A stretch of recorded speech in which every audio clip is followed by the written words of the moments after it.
is not because of money or because of, I don't know, return on investment and everything. Being an entrepreneur is to follow your purpose.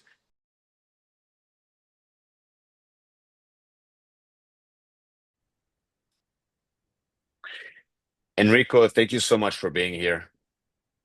Great pleasure for me, really. I'm very honored.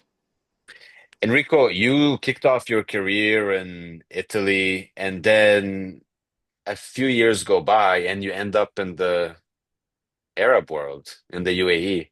So I'm just curious. I want to start from here. What made you leave Europe and the comfort of your home, Italy, to go to the UAE? Well, that's a very interesting question because I think, honestly, that for some reason, Dubai did everything that was possible to make me and my wife to decide to grow our daughters there. We had the chance to see Dubai in 2003. So really many years ago, me and my wife were super young. She was working for um, a company that was doing an exhibition there in Dubai, and I was already an entrepreneur, so I have some time that I could do vacation and everything. I decided to go with her. So she was in the exhibition, and I said, "What is this place?" And we stayed there 5 days, and during that time I take taxi, I goes around and everything, and I still remember that I say, there must be something wrong because there were cranes and construction everywhere. Then by chance we came back in 2005 on the way to Thailand. We I don't remember what happened, but we stayed something like 2 days in Dubai. I think we planned, but then another night was there. And while I was there with Elisa, with my wife, I said, let's go back to see what I saw 2 years ago. And to start to a building. Then in 2007, we decided to go back there. And in that time, we're 27 years old. And I say to Elisa, I want to see this city from above. So we take a seaplane, I think is the name of the little sea that do like this. And what we saw from the top, we say, what is this? What's happening? And we Mhm. start to study a little bit more about Dubai, especially the leadership, the Al Maktoum vision, the history of this incredible country, UAE, where everything started with this idea of united. The Etihad is not the name of the company, is the idea of being together to create something together and bigger. And from there, we were somehow in love with the idea of try to live abroad. And then it take other 7 years that we were able to open our branch in Dubai. And then we decided in 2015 to move there as a family choice. Yeah, I mean, I want to like talk a bit about this. For people who know Dubai as it is today, it's actually not an overnight project. It's not something that just miraculously you had hundreds of towers in the desert. It's been the vision all along. And and do you feel like the transformation that happened in the last 20 years is going to replicate itself for the 20 years that are coming now? Or do you see the pace slowing down? No, no, no, no. I don't see at all the pace flowing down. Actually, I think that everything that if we have to consider what is going to happen in the future, the only way is to see where we are now, but the trajectory of the past allowed us to understand when the things are going. And for me, it's quite clear that the vision came much, much before than 20 years ago. And for example, my company, we have the headquarters in Middle East at the Rashid Tower, Dubai World Trade Center, that was called the Tower of the Vision because that was the biggest tower in the Middle East in 1976, 77. And at that moment, the ruler of Dubai promised to his father that one day they would have the biggest skyscrapers in the world. And it happened 40 years after. 40 years Wow. after. So it's something that comes really from leadership, really from the past. And I'm sure that this trajectory will be the same also in the future. Yeah, I mean, that's amazing. I mean, it's one of those success stories that is unbelievable unless you actually see it. Because it's on paper, it sounds impossible, but when you actually see it happening, you're just blown away. So you move to the UAE, you're excited, all right, you have your family there, it's all good. But talk to me now about the company you're building there, because you're building a company for the future, growth through research and strategy. I'm wondering, for the Middle East is known to take technology that is already developed from abroad, but you have a basis in the UAE. So you believe that the UAE can pioneer in certain technologies as well. Talk to me a bit about the company. What are you doing? So what we do, so we are a research company, nothing more than let's say methodology to try to understand or maybe predict through numbers what is going to happen. And as a research company, obviously we don't have the answer. Actually, we don't have neither the questions. We have a methodology and a methodology that can help the people that have some thoughts, questions, problems to find the right way to fulfill the needs of data and information. What I found from the first time that we start to work in Middle East in general is that there was a very strong element about using data to make decision, especially coming from a country, Italy, that is in a different historical moment than obviously UAE. So Italy, I don't know, 2000 years of history, a lot of incredible past, fantastic present, but obviously a lot based on long lasting experience. And it's thanks to this long lasting experience that you also have what I call the gut feeling that is better than any research. Uh, it's true. I believe that the human instinct is what make our species probably the one that is dominating now in this world because we have something unique. We have this enlightenment energy and everything inside that give us this. But research, that is what I do, is usually helpful because give you maybe not the right precision of where to go, but at least give you left 36, 35 degrees and let's this. And I really saw that, especially in a country like UAE that is fast growing and everything, there was an important not only need but belief in the use of data to make decision. And this is today maybe when we talk about data-driven decision, okay, it's 2025, all easy. But when I started more than 15 years ago, it was not so obvious. And I found really many, many companies, especially in the field where I work, that is large events, large human gathering, visitor attraction, and everything, that they really care about using data and technology related to data to help them to, I would say, make the right choices.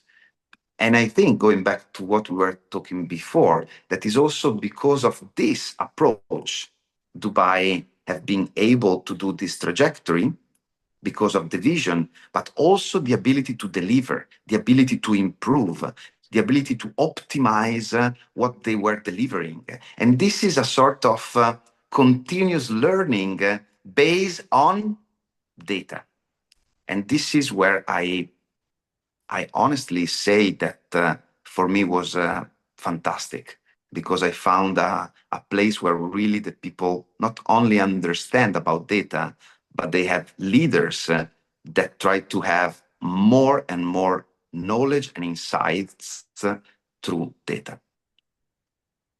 I mean, that's fascinating, but going to the point of data versus gut feeling, the the relationship aspect in companies and corporation is so critical in the Middle East. I mean, it's not just Italy. I know the Middle Eastern culture very well. They really depend on human to human relationship. Do you feel like this is a barrier in No, the research that you're providing? Like they have to no, pick between who I no. like and trust versus what the data is showing me? But let's be also very honest about this. I always say that at the end, data somehow give you something that you most of the time already know. It's just that you can somehow uh, realize better, you visualize better, you have more elements to make insights. But if you really know about your experience, your industry, and everything, it's very difficult that you arrive with something that is wow, completely unexpected and everything. When it happened, I'm a researcher. When it happened, I say, guys, maybe there's something wrong. 90% of the time, you have a tool that allowed you to enforce and give you better understanding of a trend that somehow you already know. Then there is the 10% that you discover something that is fantastic and unprecedented. But going back to the idea of the instinct and everything, I think, especially at the very high level, data can reinforce and help to make better decision, but the flow it's already going in the right direction. And if it's going the wrong direction, it's not because you have the greatest data that you change direction. And this goes back to the trust and the human element. It's very, very, very unlikely that a visionary, a CEO, an entrepreneur doesn't follow his instinct, his passion, because it's that passion, that vision that also change Mm. reality, that make the thing happen in that way, because there's someone that is so sure about this that then all the things somehow align in that direction. It's not that if you say to someone with data and everything, no, you are wrong. Very difficult that an entrepreneur can trust the data, but if he do that job, if he take his life, it's not because of money or because of I don't know, return on investment and everything. Being an entrepreneur is to follow your purpose, your mission, your something that you have inside, and it's not about the data. Yes, then that you need to find the data, but again, it's the human factor that is really fundamental Mhm. in any enterprise for me. Mhm.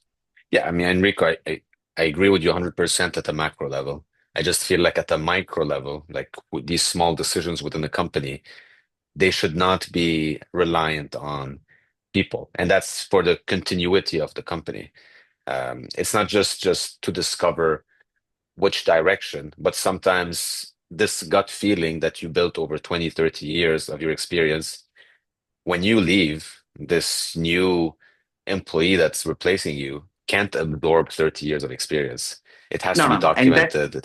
Yeah, exactly. No, no, okay. But if we're talking about, yeah, totally agree.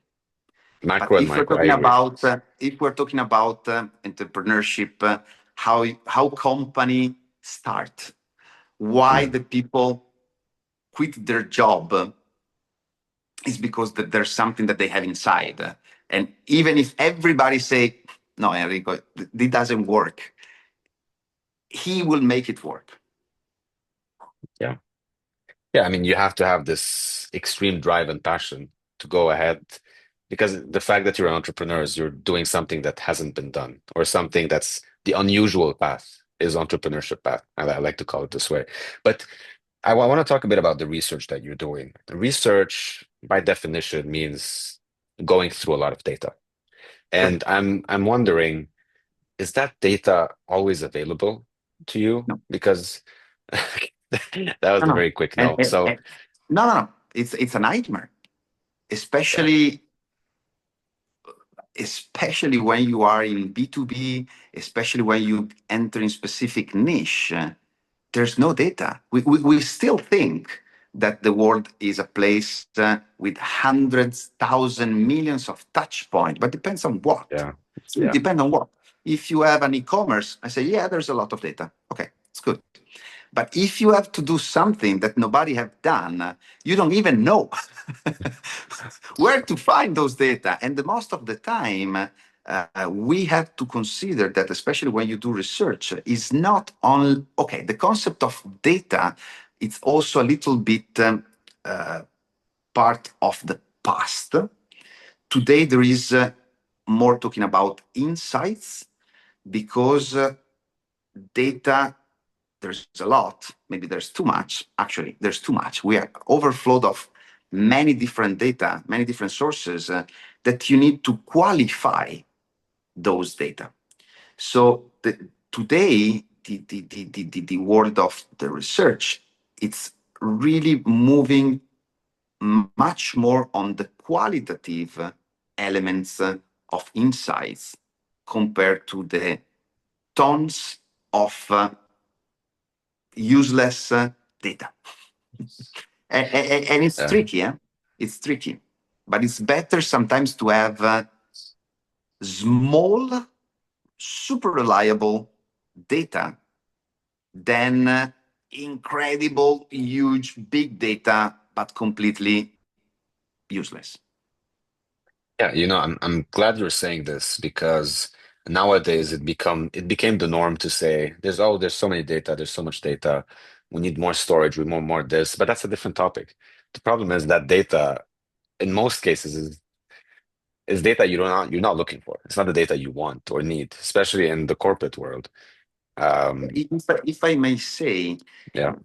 the data industry, uh, and I'm one of the guy that say, data is like the new oil. Mhm. We have to find it, we have to dig inside, and we have to extract data, and we have to refine data, and we have to distribute data, and we have to sell data. Wow, it's the new oil. And for this, with this mindset, we really build incredible infrastructure to deep dive data, and we create incredible data lakes. Wow. And we can also see this lake of oil where we can refine and sell it. I always say that those data lake, actually, after that you finish and you start to use, are data swamps, because data are not a physical element. You cannot store data. It's not oil.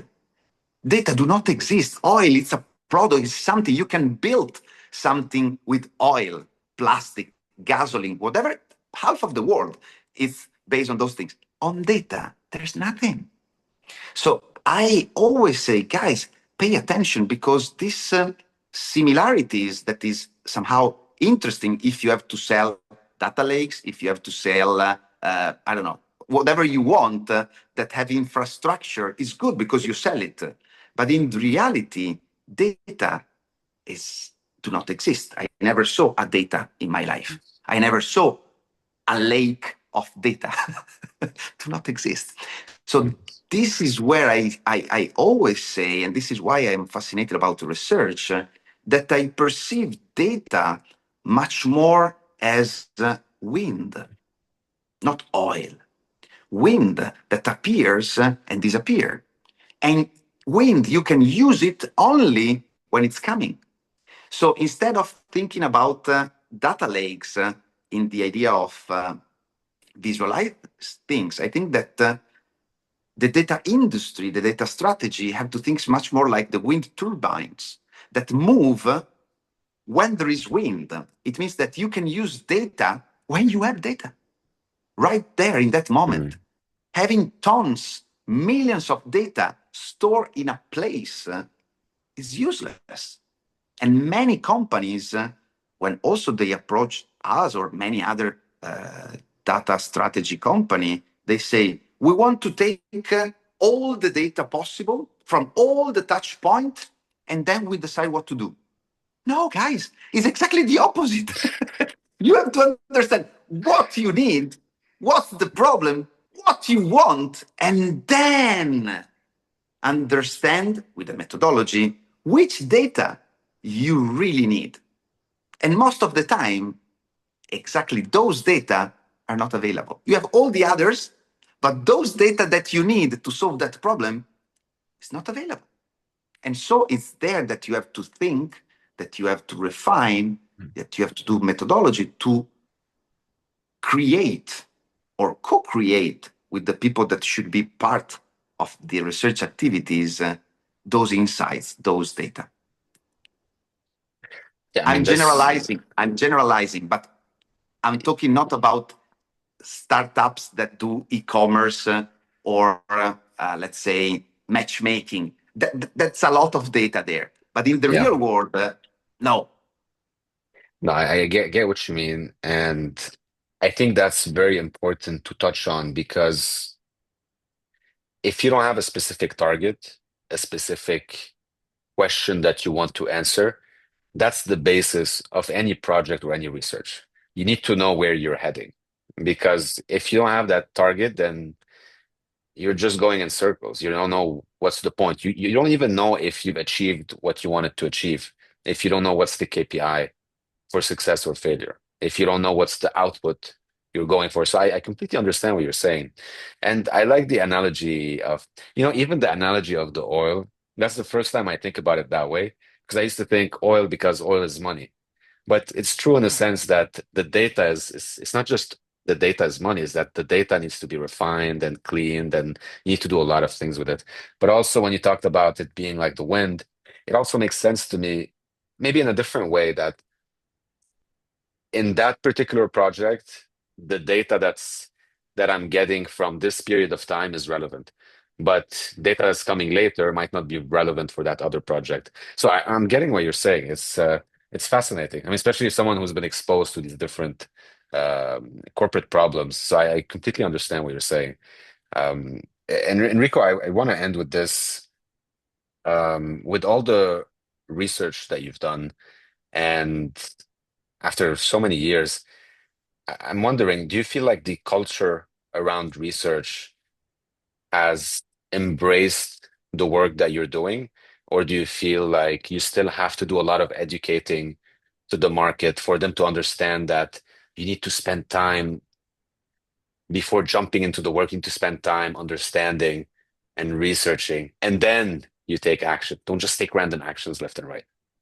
Let's put in another way. When I started many, many years ago, was very difficult even to talk about data. Today, at least the people say, "Yeah, yes, data, it's good, it's interesting, we should do something."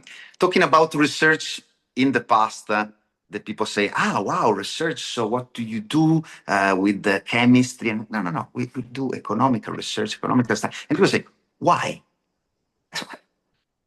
So that was in the past. Today, at least we are in a different level. The people understand data are useful. The people understand that research can be done properly and everything. But there is a huge, huge, huge way, especially now with the AI, that we need to work to educate that, again, is the methodology that is more important than the results. That's research. We don't have the answer. We don't have. And the point is that today, especially with the AI, large language model,